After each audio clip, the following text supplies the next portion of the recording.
Yo, what is up, everybody? It is your boy Skywalker OG coming at you with some more Rise of Kingdoms content, and today we are going to be discussing the first things that you should be doing as soon as the KvK map opens for Heroic Anthem or Strife of the 8.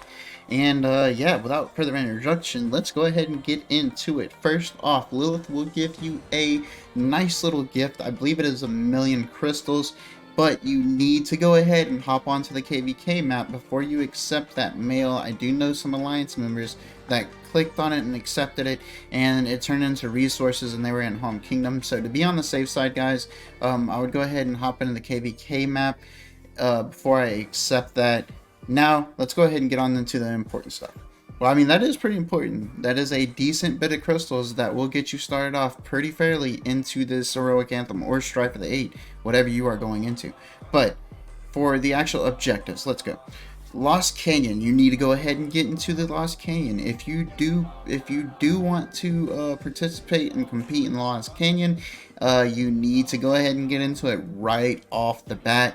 Go ahead, jump in, start grinding away at it, or else you will end up like me, where you're going to be at the rank C. And I mean, I'm not losing too much. Oh yeah, I guess someone, yep, they're pegging me away every single time. They're just pegging me away, but I'm not using my hits at every single reset, and that's the main problem. Also, you need to make sure you keep your gear on your commanders. I mean, you're gonna get whacked if somebody comes and puts on their gear, and then yeah, I'm not going to be able to stay up. So that's my thing. I already knew I wasn't going to be able to stay up because I switched my gear off my main commanders, my barbs when I do barbs. Anyways, if you want to compete, what I'm saying to you is you need to get in early. Go ahead and get grinding on this thing. That way you can stay at the top, and it's a lot easier to stay at the top than it is to go from the bottom to get to the top. Unless you want to spend your gems. Hey, if you want to go ahead and waste all your gems, go right at it. The next thing you need to do is come to here, your crystal mine. Absolutely have to get this thing upgraded, start working on it. This is how you are going to get your crystals on a daily income, just for logging in, whatever, for converting your resources. This is your daily income of crystals. So you're going to have to use your resources to convert them into crystals, but you need to upgrade your crystal mine to be able to have this building anyways.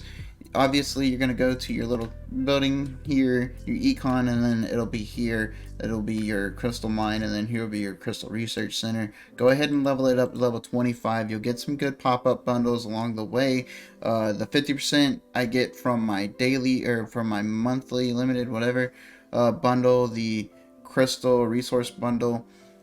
And then the 27% I'm getting from my bastions. You do the bastions. That'll give you an extra boost to your crystal mine work speed. So again, this is a huge way to get crystals. So you need to do it as soon as you hit the map. As soon as you hit the map. As soon as it opens, you need to go ahead and start grinding this thing away. Same thing as your crystal research center, because this is what's going to give you a decent reduction on your crystal research. And obviously, just like all of our other tech we have done in the past, if you're going to progress through the crystal or through your research, you're going to eventually have to come back and upgrade this building. So I recommend that you go ahead and get it to level 25 and then start working on your research.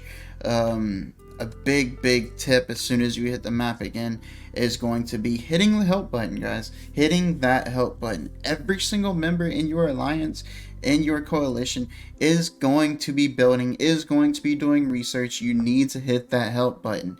It is paramount to help out your alliance or your coalition to getting their tech and their buildings straight away as fast as they can without wasting any of their speed ups, is hitting that help button. One thing that I didn't do that I highly recommend to everyone to doing is going in and joining alliance buildings. I mean, there was a couple of them that I tried to join, but people were already in them and it was completely full. But you're missing out on a lot of goodies if you do not join your alliance buildings right off the bat. Obviously, I could have got a sovereign key. I can get some decent resources that's going to help me during the next fight or during the first fight. I got some speed ups that could have helped me during the first fight, and I'm just going to be missing out on it because I didn't join alliance buildings. I definitely recommend you using one of your troops to join those alliance buildings, and in order to do that, and in order to do anything, you definitely have to start scouting the map as soon as you get inside of the map, because it is going to be like restarting over fresh.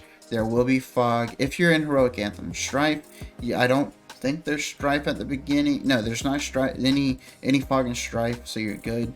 But in Heroic Anthem, there is fog, so you definitely want to go ahead and hit the map and start scouting out the fog.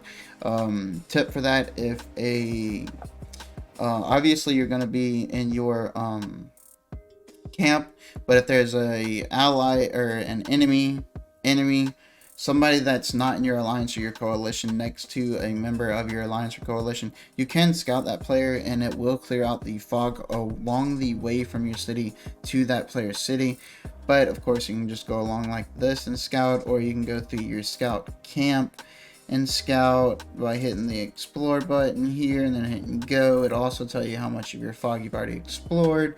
Obviously, I'm lazy, so I haven't explored a lot, but you do need to go ahead and start scouting, because you're not going to be able to join alliance buildings for one. You're not going to be able to do anything if you don't scout the map anyways, because you can't see. It won't let you go onto the places on the map that you can't see.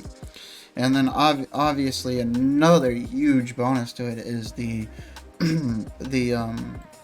little caves and the little cottages or whatever, villages, cities, village things that you get right here.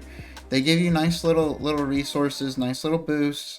So that's a good little pick-me-up, especially for the free-to-play in the game. So I definitely recommend going ahead and getting that stuff done.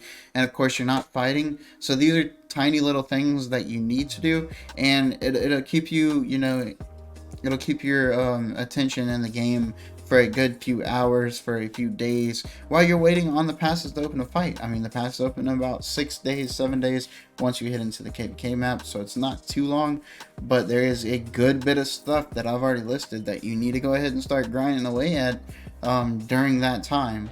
And scouting the map, I know it's something that we don't like to do, but it is paramount to getting decent little rewards, to being able to join your alliance buildings, to being able to join the fight at the start, because as you see, the fog actually will not be removed until a good way through this KvK. I'm talking about a good, we're already going to be fighting in the next zone before the fog's even lifted. We'll be fighting in the zone after that before the fog, that we'll go through actual 3 zones before this fog is even removed. Like, it's removed down here. That's where the fog's removed at. Like, that's almost the end of the KvK. So you need to go ahead and start, well, it's midway through the KvK. You need to go ahead and start clearing out that fog, or else you're going to be blind all KvK, and it's just going to be pointless. That's dumb. But anyways, yeah. So once you get on the map, obviously join the map so you can accept Lilith's little gift. Make sure you do the Lost Canyon, do your crystal mine right off the bat, do your crystal research, scout the map, hit your help button, join your alliance buildings. Those are the first things you need to be getting started on as soon as you hit the map in Heroic Anthem or Strife of the 8, if you want to get a good head start on the enemy. If not, I mean, you can be lazy and slow, but, these are the tips I definitely recommend you get started on all these things as soon as you hit the map. Well, I hope you guys enjoyed it. Until next time, peace.